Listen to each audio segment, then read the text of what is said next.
পটুয়াখালীর কলাপাড়ায় ২৬,৮৮০ পিস নিষিদ্ধ Chinese beer can সহ ৩ যুবককে গ্রেপ্তার করেছে কলাপাড়া মাদকদ্রব্য নিয়ন্ত্রণ অধিদপ্তর। বৃহস্পতিবার দিবাগত রাতে পটুয়াখালী টোল প্লাজা থেকে একটি কাভার্ড ভ্যান সহ এসব মাদক জব্দ করা হয়। গ্রেপ্তারকৃতরা হলেন বাসিরুল ইসলাম, মেহেদী হাসান রাব্বি ও রুবেল মুন্সি। বাসিরুল ও মেহেদী পটুয়াখালী ১৩২০ মেগাওয়াট তাপ বিদ্যুৎ কেন্দ্রের ঠিকাদারি চাইনিজ প্রতিষ্ঠান ওরিয়েন্টাল পার্লে ভিন্ন ভিন্ন পদে কর্মরত।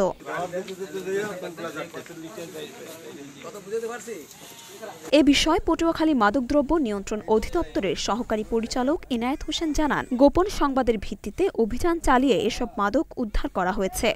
মাদকদ্রব্য নিয়ন্ত্রণ অধিদপ্তর জেলা কার্যালয় পটুয়াখালী একটি গোপন সংবাদের ভিত্তিতে বিভাগীয় স্টাফদের সমন্বয়ে একটি রেডিং পার্টি গঠন করে টিয়াখালী মোড়ে অবস্থান নেই।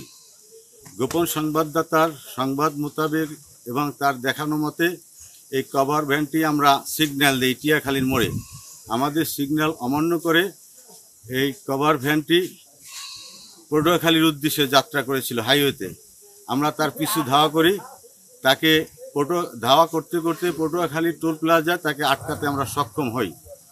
সেখানে আটকিয়ে গাড়ির ভিতরে ৩ জন লোক পাই আর বিয়ার পাই ১,১২০ ক্যান, প্রতি কেসে ১,১২০ কেস, যার প্রতি কেসে ২৪ ক্যান করে ২৬,৮৮০ ক্যান বিয়ার উদ্ধার ও জব্দ করি, যার আনুমানিক মূল্য ২,১৫,৪০০০ টাকা।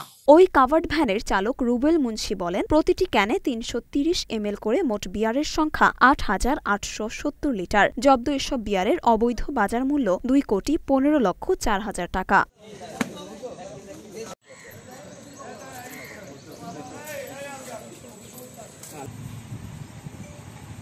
মরিয়ম মিম, ঢাকা পোস্ট।